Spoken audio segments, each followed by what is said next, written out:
Marcus Thompson had been living in quiet solitude for 3 years since losing his wife Rebecca to cancer. The 42-year-old software engineer had retreated into his work and his modest suburban home, avoiding meaningful connections with anyone. His neighbors knew him as the polite but distant man who kept his lawn pristine and never caused trouble. That changed the day 7-year-old Emma Rodriguez knocked on his door, tears streaming down her dirt-smudged face, asking if he could help her mama stop crying. Emma lived next door with her mother Sophia, a 28-year-old single mother working 2 jobs to make ends meet. Sophia cleaned offices at night and worked at a local diner during the day, barely scraping together enough for rent and groceries. Emma often played alone in their small backyard, creating elaborate stories with her few worn toys. She had noticed Marcus through the fence, watching him tend his garden with careful precision, and something about his gentle movements made her feel safe. The morning Emma approached Marcus, she had witnessed her mother collapse in exhaustion at the kitchen table, sobbing over a stack of unpaid bills. Sophia had been struggling with their landlord, Dave Mitchell, a greedy property manager who had been systematically raising rents and threatening eviction to force out longtime tenants. He wanted to renovate the building and charge higher rents to new tenants, but he needed the current residents gone first. Dave had been making life miserable for Sophia, claiming false damages and demanding additional fees at every opportunity.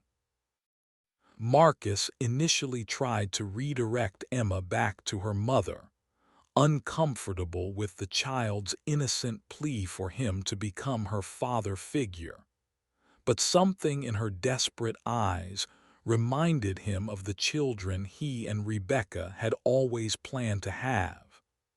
Against his better judgment, he found himself walking Emma home and encountering Sophia for the first time. She was mortified by her daughter's boldness, apologizing profusely while trying to hide the eviction notice clutched in her trembling hands.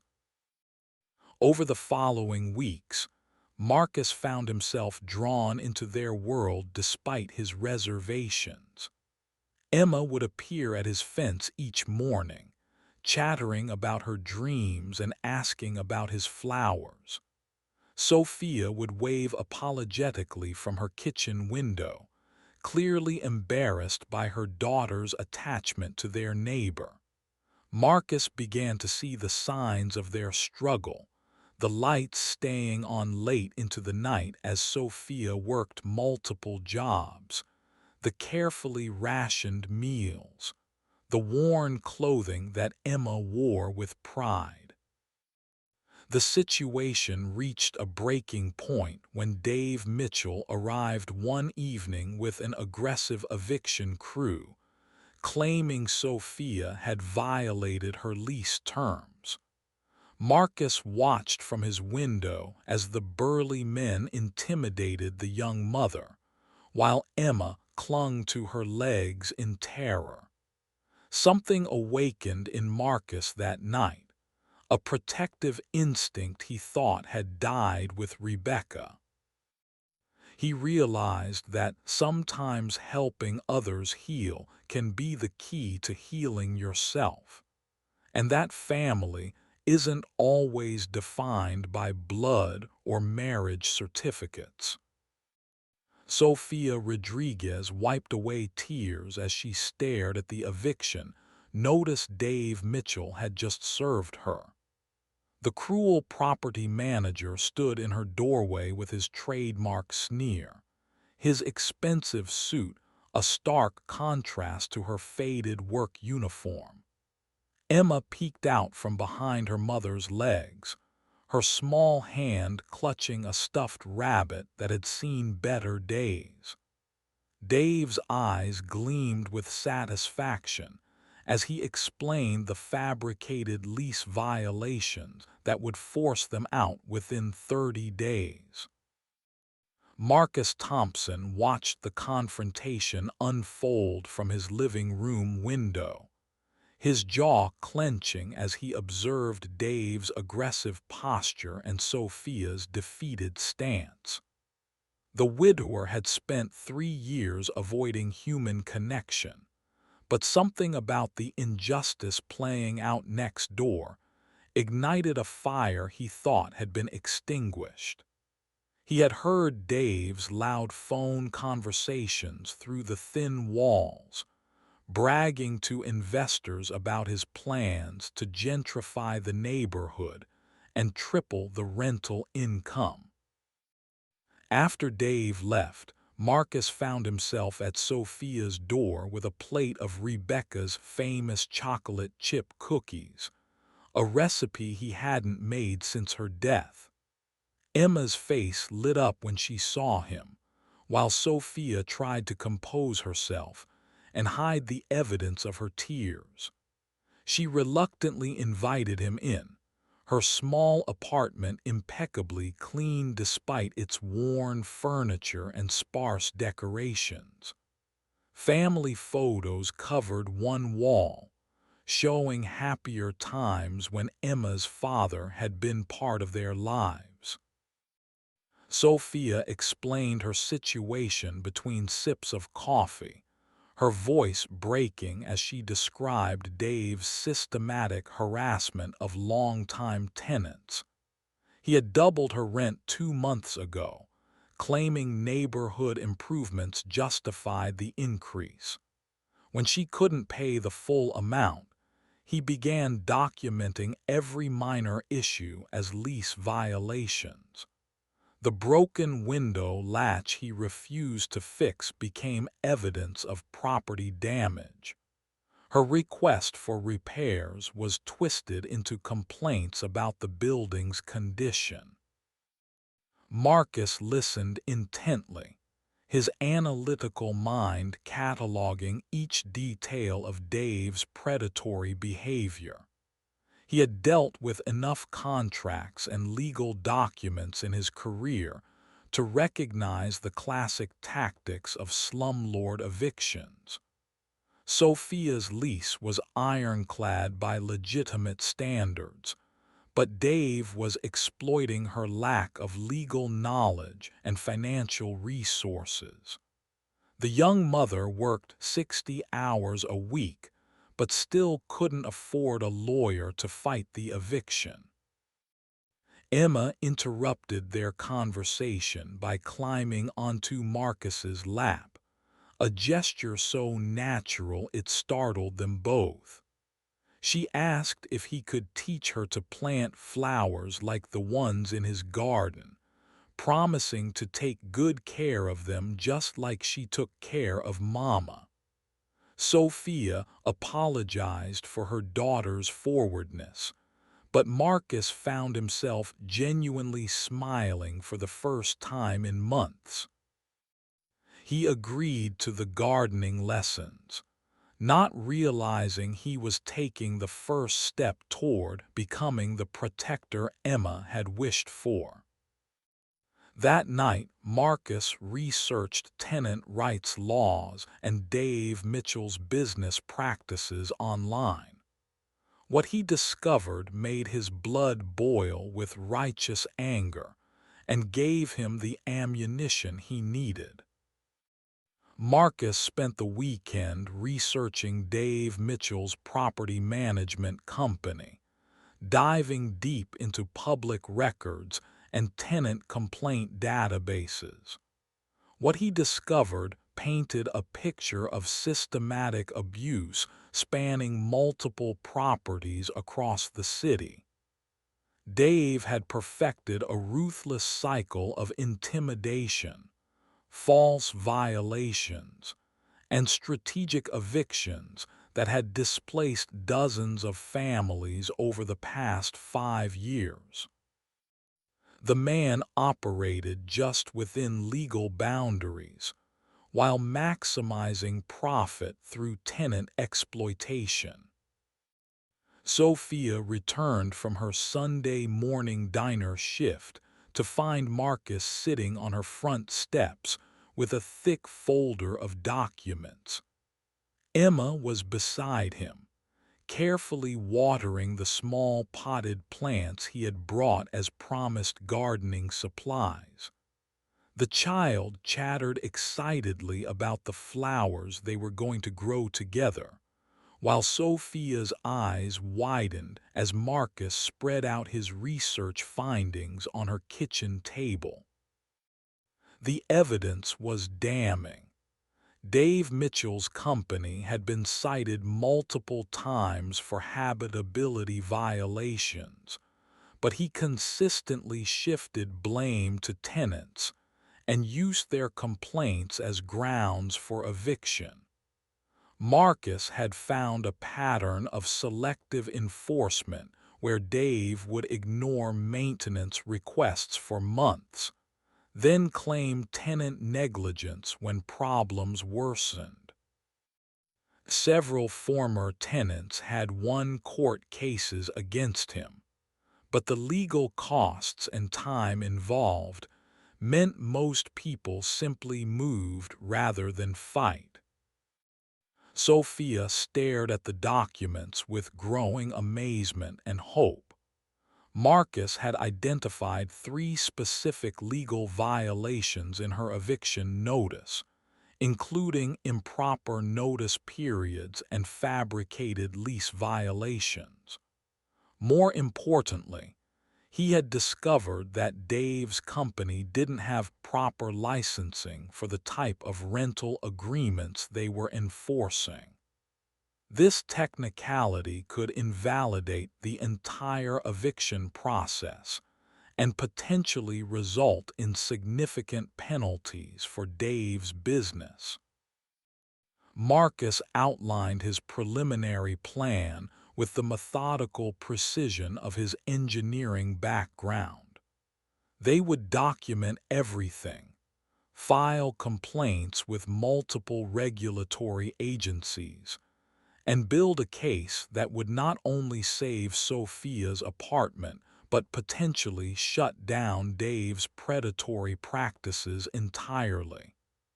He had already contacted a tenant rights organization that provided free legal assistance, and they were eager to take on a case with such clear-cut violations.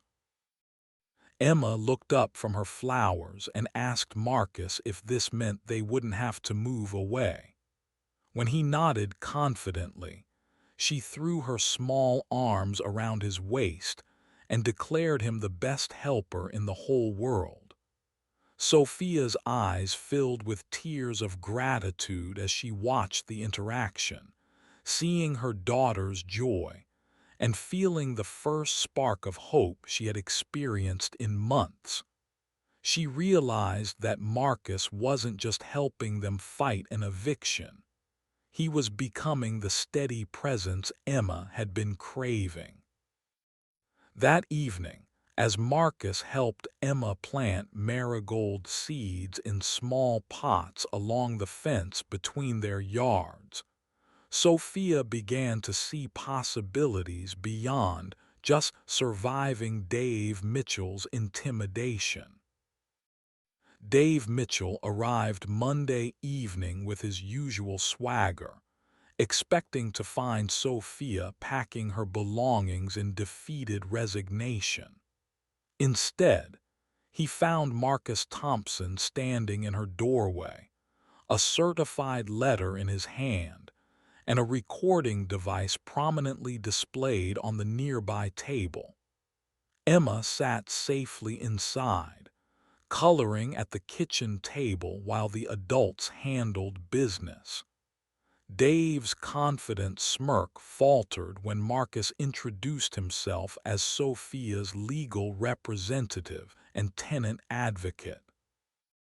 The letter Marcus handed Dave was a formal notice of intent to file complaints with the City Housing Authority, State Licensing Board, and Consumer Protection Agency. Marcus had spent his lunch breaks that week documenting every violation of tenant rights law he could identify in Sophia's case. The letter detailed Dave's failure to provide proper notice, his attempts to collect fees not specified in the lease agreement, and his company's expired business licenses. Dave's face flushed red as he scanned the legal document, his usual intimidation tactics crumbling against Marcus's calm professionalism. The property manager had built his business model on exploiting tenants who lacked resources to fight back, but he had never encountered someone with Marcus's combination of analytical skills and determination. Dave threatened lawsuits and eviction enforcement, but his bluster rang hollow when confronted with documented evidence of his own illegal practices. Marcus calmly explained that Sophia's rent would be placed in escrow until Dave addressed the habitability violations he had been ignoring for months. The broken heating system, faulty electrical wiring, and water damage from roof leaks were all documented with time-stamped photographs and repair requests that Dave had refused to acknowledge. Under state law, tenants could withhold rent when landlords failed to maintain basic living conditions. Sophia watched from her kitchen window as Dave's intimidation tactics backfired spectacularly. Marcus had coached her on her rights and helped her understand that Dave's aggressive behavior was actually evidence of his weakness, not strength. The property manager was used to frightening young mothers into compliance, but he found himself outmaneuvered by someone who understood the legal system and wasn't afraid to use it. Dave stormed off after 20 minutes of failed intimidation, muttering threats about expensive lawyers and court battles. Marcus simply smiled and reminded him that all their conversations were being recorded, and that harassment of tenants was another violation he could add to their growing list of complaints. Emma peeked out the window and asked if the mean man would come back. Marcus knelt down to her level and promised that they wouldn't let anyone scare her mama anymore. That night, Sophia made Marcus dinner as a small gesture of gratitude, while Emma showed him her latest drawings of their flower garden expanding to cover both their backyards. The Housing Authority inspector arrived Thursday morning with a clipboard and a grim expression that grew more serious with each violation she documented. Marcus had scheduled the inspection for a time when Sophia would be at work and Emma at school, wanting to spare them from witnessing the extent of their apartment's problems. The inspector, Linda Chen, was a veteran who had seen every trick slumlords used to exploit tenants, and Dave Mitchell's handiwork was particularly egregious. Linda photographed the black mold growing behind the bathroom wall, the exposed electrical wiring in the kitchen that created a fire hazard, and the ceiling damage from months of ignored roof leaks. The heating system hadn't worked properly in 2 winters, forcing Sophia to use dangerous space heaters that drove up her electricity bills. The building's fire safety systems were outdated and potentially non-functional, putting all residents at risk. Marcus accompanied the inspector, taking detailed notes and asking informed questions that impressed Linda with his thoroughness. He had prepared a comprehensive timeline of Sophia's repair requests and Dave's refusals to address them, creating a paper trail that clearly established the landlord's negligence. The inspector commented that most tenants couldn't provide such organized documentation, which often made enforcement difficult. By noon, Linda had identified 17 separate code violations that required immediate attention. Several were serious enough to warrant emergency repairs within 48 hours, including the electrical hazards and structural water damage. She explained to Marcus that Dave's company could face significant fines for each day the violations remained unaddressed, and repeated offenses could result in the revocation of their rental licenses. Dave Mitchell appeared at the building within an hour of receiving the inspector's preliminary report, his usual confidence replaced by barely controlled panic. He cornered Marcus in the parking lot, offering bribes and threats in equal measure. Marcus calmly activated his phone's recording app and let Dave incriminate himself further with each desperate attempt to avoid regulatory consequences. The property manager's mask slipped completely as he realized his intimidation tactics were useless against Marcus's methodical approach. Dave had built his business on exploiting people who couldn't fight back, but he found himself trapped by his own illegal practices when confronted by someone who understood the system. Marcus simply listened to Dave's increasingly frantic offers and threats, knowing that each word was creating more evidence for their case. That evening, Emma proudly showed Marcus the first green shoots emerging from their marigold seeds, while Sophia received a call from the tenant rights organization, confirming they would represent her case pro bono. The walls were closing in on Dave Mitchell, and Sophia was beginning to believe they might actually win. Dave Mitchell's desperation became apparent when Sophia discovered him trying to enter her apartment with his master key while she was at work.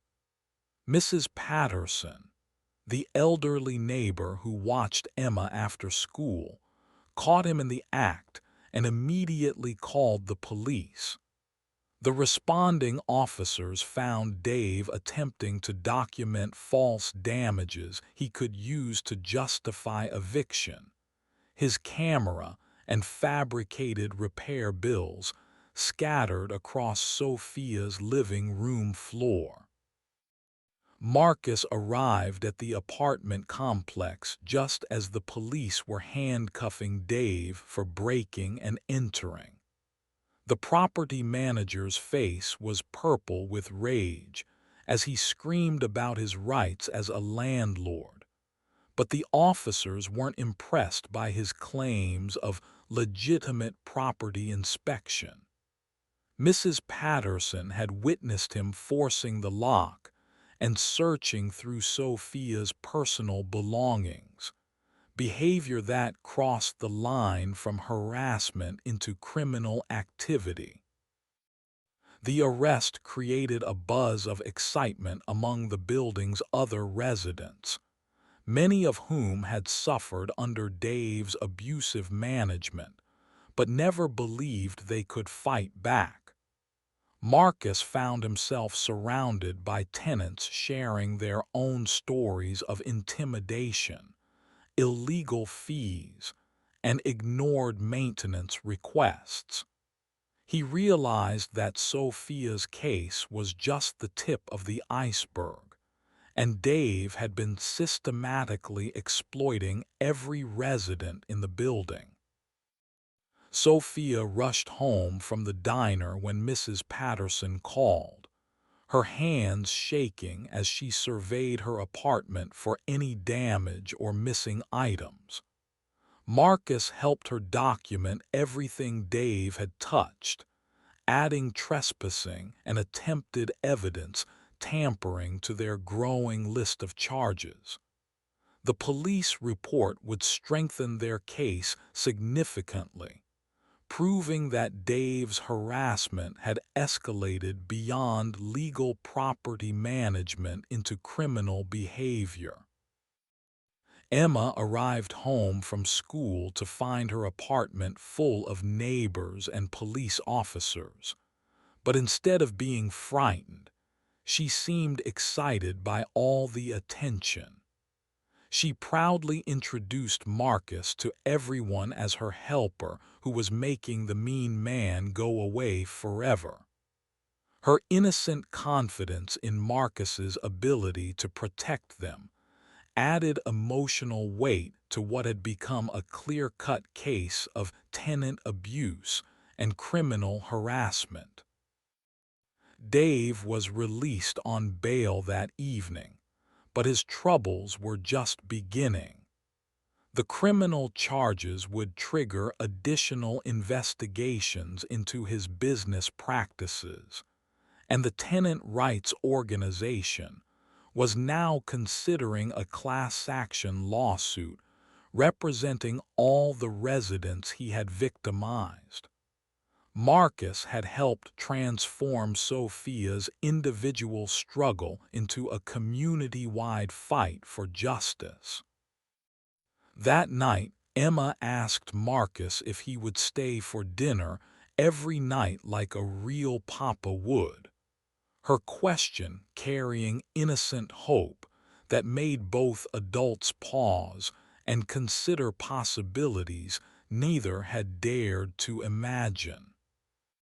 The class action lawsuit against Dave Mitchell's property management company gained momentum as more tenants came forward with evidence of systematic abuse. Marcus had become the unofficial coordinator for the legal action, his engineering background proving invaluable for organizing documentation and tracking patterns of illegal behavior across multiple properties. The tenant rights organization was amazed by the quality of evidence he had helped compile. Sophia found herself at the center of a movement that extended far beyond her own housing situation.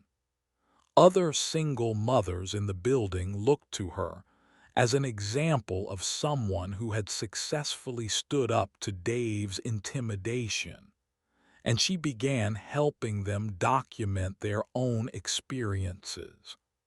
The shy young woman who had been terrified of confrontation was discovering an inner strength she never knew she possessed.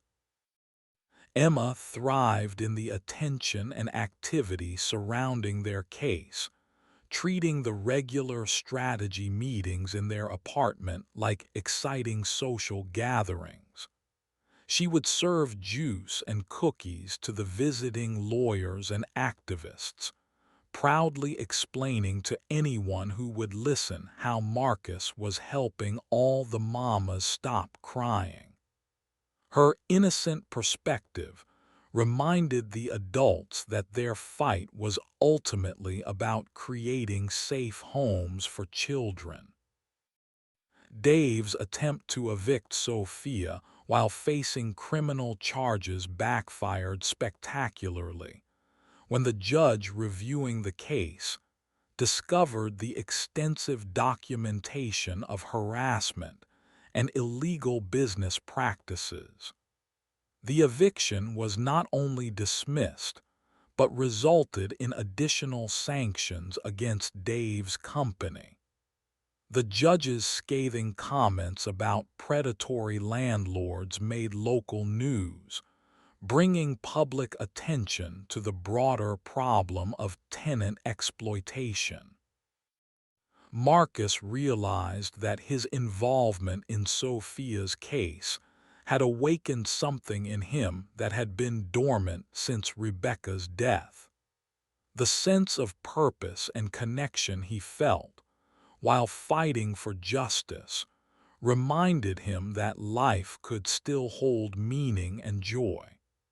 He began to understand that helping others heal had become a pathway to his own recovery from grief and isolation.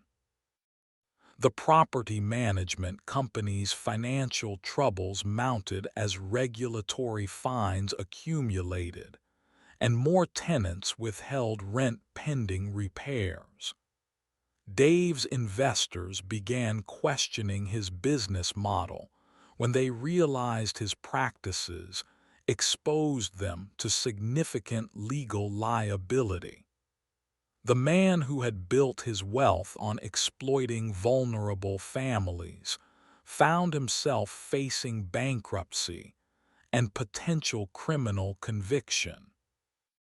Sophia and Emma's evening routine now included Marcus joining them for dinner and homework help, a natural progression that felt comfortable for all three. Emma would show Marcus her school projects, while Sophia prepared simple meals that stretched their budget, but always included enough for their neighbor, who had become so much more than just a helper in their fight against an unfair landlord. Dave Mitchell's empire began crumbling when the state licensing board suspended his company's rental management permits pending a full investigation into their business practices. The suspension effectively shut down his ability to collect rent or enforce leases across his entire property portfolio, creating a financial crisis that his investors couldn't ignore.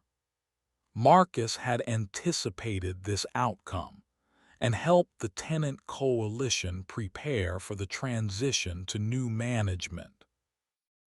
The criminal trial for Dave's breaking and entering charge became a catalyst for exposing the full extent of his illegal activities. The prosecution used Marcus's meticulous documentation to demonstrate a pattern of harassment and intimidation that went far beyond a single incident of trespassing. Dave's defense attorney struggled to explain away the recorded conversations, falsified repair bills, and systematic code violations. Sophia testified with quiet dignity about the months of fear and stress she had endured, her voice steady as she described Dave's threats and the impact his harassment had on Emma's sense of security.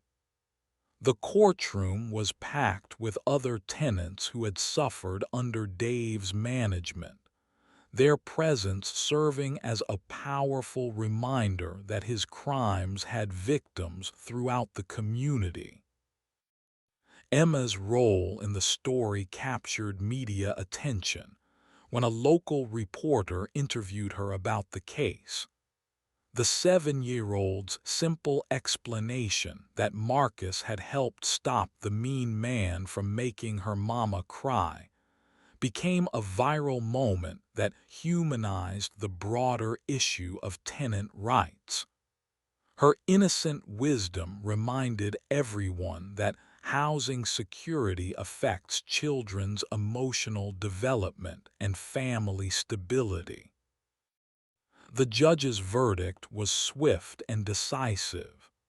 Dave Mitchell was found guilty of criminal trespassing, harassment, and evidence tampering. The sentence included jail time, probation, and restitution payments to the tenants he had victimized. More importantly, the conviction triggered additional investigations that would likely result in federal charges for wire fraud and racketeering related to his business practices. Marcus watched the proceedings with quiet satisfaction, knowing that their methodical approach to building the case had achieved justice, not just for Sophia, but for dozens of other families. The property management company would be dissolved, its assets used to compensate victims and fund repairs to the neglected buildings. New management would bring the properties up to code and establish fair rental practices. The day after the verdict, Emma planted the last of their marigold seeds in a special corner of the garden she designated as the winning flowers section. She asked Marcus if this meant he would keep being their helper forever, her question carrying hope that had grown beyond childhood wishes into something resembling faith in the possibility of permanent family bonds, forged through shared struggle and mutual protection. The transition to new property management brought immediate improvements to Sophia's building, as the court-appointed administrators used Dave's frozen assets to fund essential repairs. The heating system was completely replaced. Electrical problems were fixed by licensed contractors, and the roof leaks that had caused months of damage were permanently sealed. For the first time in years, Sophia's apartment felt like a safe and comfortable home. Marcus found himself naturally taking on more responsibilities in Sophia and Emma's daily lives as their legal battle concluded and normal routines resumed. He helped Emma with math homework while Sophia worked evening shifts, attended her school events when Sophia couldn't get time off, and gradually became the stable male presence the child had been craving. The transition felt organic rather than forced, built on genuine affection and shared experiences. Sophia's confidence had transformed through the experience of successfully fighting an unjust system with Marcus's support. The shy young woman who had once felt powerless against Dave's intimidation now volunteered with the tenant rights organization, helping other families document harassment and understand their legal options. She had discovered that her empathy and personal experience made her an effective advocate for people facing similar struggles. Emma's emotional security visibly improved as the stress of potential eviction disappeared, and Marcus became a consistent presence in her life. Her grades improved, she made new friends at school, and her chronic nightmares about losing their home gradually faded. The garden project she shared with Marcus became a source of pride and accomplishment that boosted her self-confidence. The local community recognized Marcus as someone who had stepped up to protect vulnerable neighbors, and he began receiving requests for help from other tenants facing similar problems. His systematic approach to documenting violations and understanding legal processes had proven so effective that housing advocacy groups asked him to train volunteers in his methods. Sophia began to see Marcus not just as Emma's father figure, but as a potential partner for herself. The man who had started as a helpful neighbor had become someone she could trust with her fears, dreams, and daily struggles. Their relationship deepened naturally through shared responsibility for Emma's well-being and their collaboration on community advocacy work. The anniversary of their first meeting approached as spring brought their garden into full bloom. Emma had grown 3 inches and gained the confidence that comes from knowing the adults in her life would protect her from harm. She began asking more direct questions about whether Marcus would stay forever, and if he might marry her mama so they could be a real family. The question of permanence hung in the air between Sophia and Marcus as they navigated the transition from crisis partnership to something deeper and more lasting, both afraid to assume too much, but unable to ignore the family bonds that had grown. Marcus stood in his kitchen on a quiet Sunday morning, making pancakes for 3 people, instead of eating breakfast alone as he had for the past 3 years. Emma's laughter echoed from the living room where she was showing Sophia her latest flower drawings, and the sound filled spaces in his heart he thought had been permanently closed. The routine of shared meals and family moments had become so natural that he sometimes forgot this hadn't always been his life. Sophia watched Marcus from the doorway, noting how easily he had adapted to being needed by both her and Emma. The grief that had once defined him seemed to have transformed into purpose and protectiveness. She realized that their unconventional beginning had created something stronger than many traditional relationships, because it was built on mutual support during genuine crisis rather than superficial attraction. Emma interrupted their quiet moment by announcing that she had written a letter to her teacher explaining why Marcus should come to the school's father-daughter dance next month. She had carefully reasoned that since he helped with homework, fixed things that were broken, and made her mama smile, he was practically her papa already and just needed to make it official. The innocence of Emma's assumption forced both adults to confront the reality that they had become a family unit without ever discussing their intentions or expectations. Marcus had been avoiding thoughts of permanence because he felt guilty about finding happiness after Rebecca's death, while Sophia had been protecting herself from disappointment by not hopping for more than friendship and support. Marcus knelt down to Emma's level and gently explained that being someone's papa was a very important job that required careful consideration and discussion with all the people involved.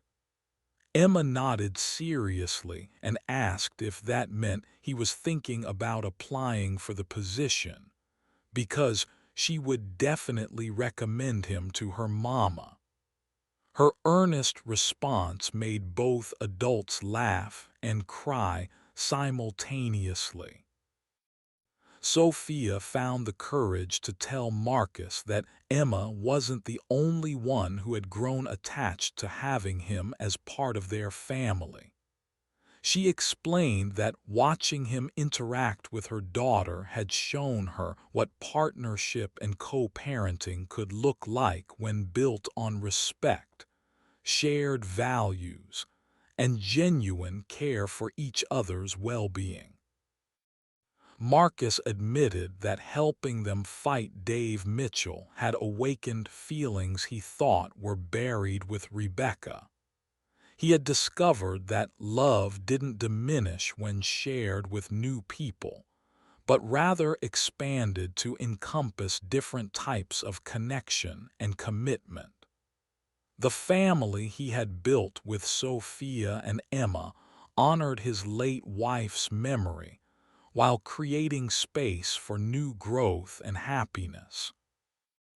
That afternoon, Marcus officially asked Emma for permission to date her mother, promising to always prioritize her happiness and security in any decisions they made as a family. Marcus and Sophia's relationship evolved naturally over the following months, as they navigated the delicate balance between romance and co-parenting responsibilities. Their first official date was a family outing to the botanical garden, where Emma could see flowers that might grow in their shared garden space. The child served as an enthusiastic tour guide, explaining to other visitors that these were her parents who had saved their home from the mean landlord. Emma's teacher confirmed that Marcus could attend the father-daughter dance, but not before having a conversation with Sophia about the stability of their relationship. The school had seen too many children disappointed by temporary father figures, and they wanted to ensure Emma's emotional well-being was protected. Sophia's confident explanation of their commitment and Marcus's genuine love for her daughter satisfied the teacher's concerns. The dance became a milestone moment for their unconventional family when Emma proudly introduced Marcus to her classmates as her papa who had helped them win against the bad man. Marcus wore a matching corsage to Emma's dress, and their dance photos showed the pure joy of a child who finally had the father figure she had always wanted. Sophia used the evening to reflect on how much their lives had changed since that desperate day when Emma had knocked on Marcus's door begging for help. The terrified single mother who had felt powerless against systematic abuse had become a confident advocate for tenant rights. The isolated widower who had shut himself off from human connection had rediscovered his capacity for love and family. The community impact of their successful fight against Dave Mitchell continued to ripple outward as other landlords realized that tenants were no longer isolated and vulnerable.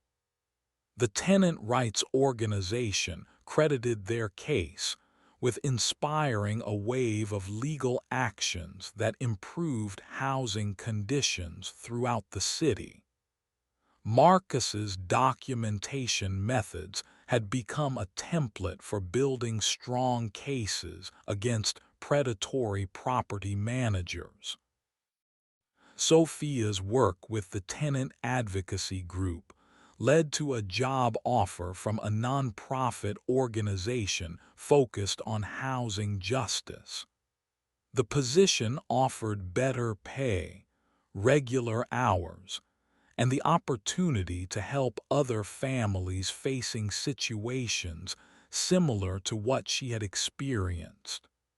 Marcus encouraged her to accept the role, offering to adjust his work schedule to handle more of Emma's care during the transition.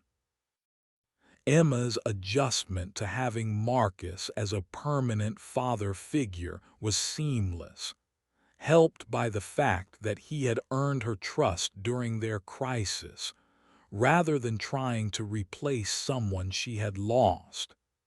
She began introducing him as her papa without qualifiers, and her sense of security allowed her to focus on typical childhood concerns like school projects and friendships.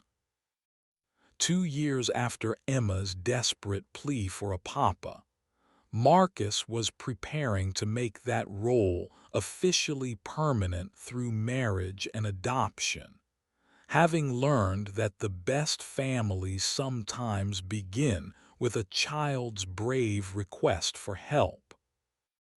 Marcus proposed to Sophia on the anniversary of Emma's first visit to his house, presenting the ring in their shared garden, surrounded by the marigolds that had become symbols of their growing family. Emma had been his co-conspirator in planning the proposal, helping him choose a ring and practicing his speech until he could deliver it without tears. Her excitement when Sophia said yes rivaled her parents' joy. The wedding planning became a family project with Emma serving as the unofficial coordinator, since she had the strongest opinions about flowers, decorations, and cake flavors. She insisted that their garden should be the backdrop for the ceremony, since that was where their family had really begun to grow. The intimate celebration included neighbors who had become friends and the tenant advocates who had become their extended community. Dave Mitchell's criminal conviction had led to federal charges for systematic fraud and racketeering, resulting in a prison sentence that ensured he couldn't victimize other tenants for years to come. The civil lawsuits resulted in substantial settlements for his victims, providing Sophia and other families with financial security they had never expected. Justice had been served comprehensively. Emma's adoption process was completed 6 months after the wedding, with Marcus officially becoming her legal father as well as her emotional papa. The ceremony was simple but meaningful, with Emma signing her new name with careful 7-year-old penmanship, while explaining to the judge that Marcus had always been her real daddy in her heart. Sophia's career with the housing advocacy organization flourished as she became a recognized expert on tenant rights and predatory landlord practices. Her combination of personal experience and professional training made her an effective spokesperson for legislative changes that would protect vulnerable families. Marcus supported her work by handling more household responsibilities and serving as a volunteer consultant on documentation strategies. Marcus discovered that his engineering skills transferred well to nonprofit work, and he began volunteering with Habitat for Humanity and community development projects. His methodical approach to problem solving proved valuable for addressing systematic issues that affected multiple families. The man who had once hidden from human connection now sought opportunities to strengthen his community. Emma thrived as the center of a stable, loving family that had formed through mutual support during crisis. Her confidence and security allowed her to focus on typical childhood pursuits while maintaining her empathy for other children whose families faced difficulties. She often asked her parents if they could help other kids whose mamas were crying. Their story became a model for how individual acts of courage and community support could overcome systematic injustice, proving that families don't always form through traditional paths, but can grow strong through shared struggle and mutual protection. The Thompson family's story took an unexpected turn when a documentary filmmaker approached them about featuring their experience in a project about tenant rights and community activism. Emma was thrilled by the prospect of being on television, while Sophia and Marcus were more concerned about maintaining their privacy while potentially helping other families facing similar struggles. Marcus negotiated carefully with the filmmakers to ensure their story would be presented accurately and respectfully, with special attention to protecting Emma's childhood normalcy despite her role in inspiring their fight for justice. The documentary team was impressed by the comprehensive documentation he had maintained throughout their legal battle, providing them with unprecedented insight into how systematic tenant abuse operates. Sophia's expertise as both victim and advocate made her a compelling interview subject, and her thoughtful analysis of the broader housing crisis helped contextualize their personal story within larger social justice issues. She insisted that any film about their experience should include resources for viewers facing similar situations, turning their story into an educational tool for empowering other families. Emma stole the show during filming with her natural charisma and innocent wisdom about fairness and helping people. Her explanation of why she had asked Marcus to be her papa, because her mama needed help and he seemed kind, became a powerful reminder that children often see solutions that adults miss. The filmmakers were careful to capture her perspective without exploiting her age or vulnerability. The documentary premiered at film festivals to critical acclaim, with particular praise for its balanced approach to a complex social issue and its focus on solutions rather than just problems. The film's success led to speaking engagements for Sophia and Marcus, who found themselves becoming reluctant public figures in the tenant rights movement. Emma adapted to her family's minor celebrity status with typical 7-year-old excitement, proudly telling her classmates that her parents were famous for helping people keep their homes. She began expressing interest in becoming a lawyer when she grew up, inspired by watching her parents fight for justice through the legal system. The documentary's impact extended beyond entertainment, inspiring new legislation to strengthen tenant protections and increase penalties for predatory landlord practices.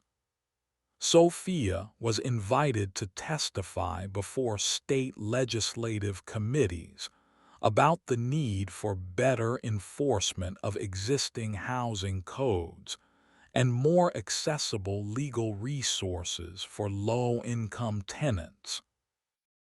Marcus used his growing platform to advocate for community-based solutions to housing instability, emphasizing the importance of neighbors looking out for each other and ordinary citizens taking action when they witness injustice. Their garden had become a symbol of growth and renewal that resonated with audiences facing their own struggles with systematic oppression. 5 years after Emma's desperate plea for a papa, the Thompson family had become inadvertent advocates for housing justice while maintaining the loving, stable home that had been their original goal and greatest achievement.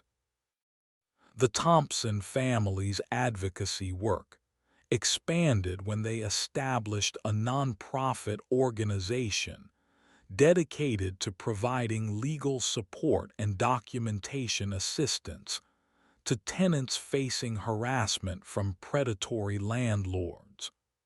Marcus developed training programs that taught other community members how to recognize illegal practices and build strong cases for enforcement action, while Sophia handled direct client services and policy advocacy. Emma, now 12 years old, had grown into a confident young woman who understood the importance of her family's work, while maintaining typical adolescent interests in friends, school activities, and social media.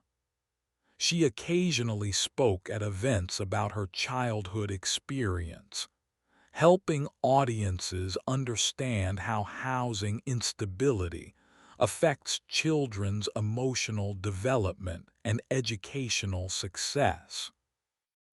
The organization's success had attracted national attention, leading to partnerships with housing advocacy groups across the country. Marcus's systematic approach to documentation had been refined into a toolkit that other communities could adapt to their local legal environments. Sophia's expertise in trauma-informed advocacy helped ensure that their methods prioritized client dignity and empowerment rather than just legal victories. Their original apartment building had been converted into a community-owned cooperative, with the residents having voting rights in management decisions and profit sharing in property improvements. The transformation served as a model for how tenant organizing could create long-term housing security while building community wealth. Emma had learned about cooperative economics through watching her parents navigate these complex financial arrangements. Marcus and Sophia's marriage had strengthened through their shared commitment to social justice work, though they were careful to maintain boundaries between their advocacy responsibilities and family time. Their weekly date nights and family vacations provided necessary breaks from the intense emotional labor of helping families in crisis, ensuring that their own relationship remained strong and healthy. Emma's friends knew her as someone whose parents did important work helping people, but who was also available for normal parenting duties like school pickup, homework help, and teenage drama management. The balance between public service and private family life had required careful navigation, but had ultimately enriched all their relationships by keeping them grounded in love and mutual support. The anniversary of Dave Mitchell's conviction had become an annual celebration for the families he had victimized, with a community gathering in the garden that had started as Emma and Marcus's shared project. The event combined remembrance of their struggle with celebration of their collective strength, demonstrating how trauma could be transformed into community resilience. As Emma prepared for high school, she was already making plans to study law and social work, inspired by watching her parents create positive change through strategic action and persistent advocacy. The child who had once begged a stranger to help her mama stop crying had grown into a young woman determined to help other families find their own paths to justice and stability.